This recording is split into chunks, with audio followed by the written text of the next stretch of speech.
Bonjour tout le monde, deuxième vidéo de mon projet d'autobus.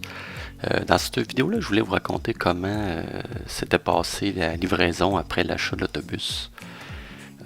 Là, tout est beau, c'est conclu avec le vendeur sur Internet. On n'est jamais sûr quand on achète quelque chose à distance, mais c'était pas une arnaque. On a vu l'autobus, on sait qu'il existe. J'ai vu les papiers comme quoi le vendeur c'était vraiment lui là, qui avait acheté et qui était propriétaire du véhicule. Donc là c'est beau. Donc là, premier stress, le vendeur me dit que le véhicule doit quitter le lieu d'entreposage d'ici une semaine parce que le propriétaire est décédé puis ils ont vendu le terrain où l'autobus était stationné depuis 10 ans. Une des raisons pourquoi le propriétaire actuel du véhicule le vend, c'est parce que lui, il avait une soumission pour faire transporter le véhicule chez lui. Ça lui coûtait plus de 3000 $ de transport, mais il habitait à 450 km du lieu. Donc, moi, je me suis dit, ça va me coûter moins cher que ça. Évidemment, l'autobus ne pouvait pas rouler. Là. Il n'avait pas roulé depuis 10 ans. Là, donc, je trouve un transporteur pour machinerie lourde là, qui me dit qu'il peut passer récupérer l'autobus le samedi suivant. Merci à Dan pour le contact. Fait que je suis bien content. J'ai dit, cool, je vais avoir l'autobus chez nous samedi. Je vais être dans les temps. Là. Il fallait que je récupère l'autobus. J'avais une semaine, fait que j'étais correct. Samedi arrive, je suis dans mon driveway, j'attends.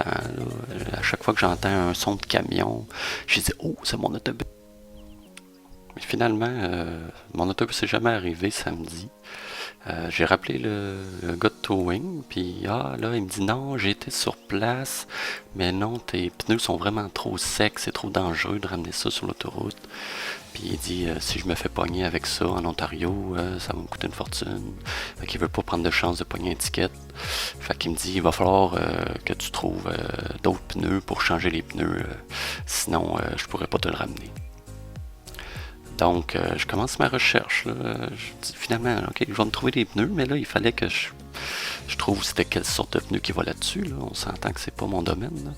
Heureusement, Stéphanie, elle avait mitraillé l'autobus de photos, donc j'avais réussi à trouver une photo où j'ai pu zoomer puis trouver le modèle de pneus puis les grandeurs. Donc, j'ai commencé ma chasse sur Kijiji. Puis j'ai trouvé des pneus usagés, pas trop chers. Donc, j'ai trouvé des pneus. J'ai été chercher mes pneus hier. Des beaux petits pneus de motorisés. C'est la même chose que des pneus de truck. Donc, aujourd'hui, on s'en va là-bas en Ontario. On va essayer d'installer ça. Sinon, on verra ce qui va arriver. Je vous donne des nouvelles. Les pneus étaient déjà sur des rimes, donc je me suis dit, je vais aller les chercher, puis je vais aller là-bas, je vais essayer de les installer, de faire le swap. Là. Mais on s'entend que je suis pas équipé pour faire ça, donc ça n'a pas été un grand succès. Arrivé sur place, ma douille 33 mm que j'avais vérifié que c'était ça qu'ils utilisaient pour les semi-trucks, c'était pas bon.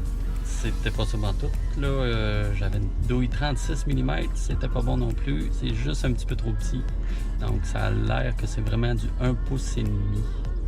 Donc, j'ai pas pu enlever aucun pneu.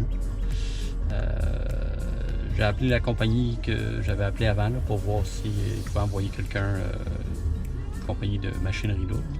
Donc, normalement, ça devrait être bon. Là. Ils vont y aller demain ou après-demain. Mais je voulais quand même aller essayer pour voir, mais j'ai été au Canadian Tire le plus proche.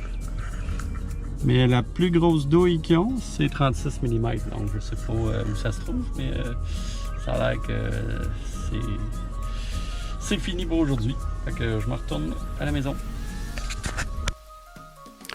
Je réussis donc à voir la compagnie pour aller changer mes pneus. Finalement, ils me font ça le mercredi ou le jeudi. Et moi, le véhicule devait quitter pour le vendredi. Donc, ça a été juste parfait. Mon towing a pu aller vendredi chercher l'autobus très tôt, là, puis me le ramener là, à la maison. C'est la livraison de l'autobus le vendredi. J'étais bien content de ne pas avoir un appel pour me dire qu'il avait perdu l'autobus sur la route. Fait que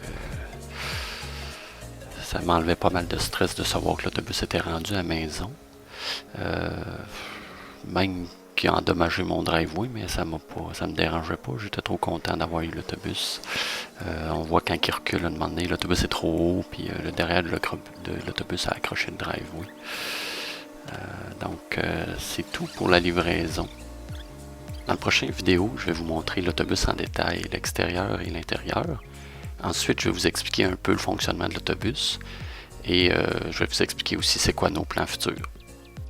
À la prochaine!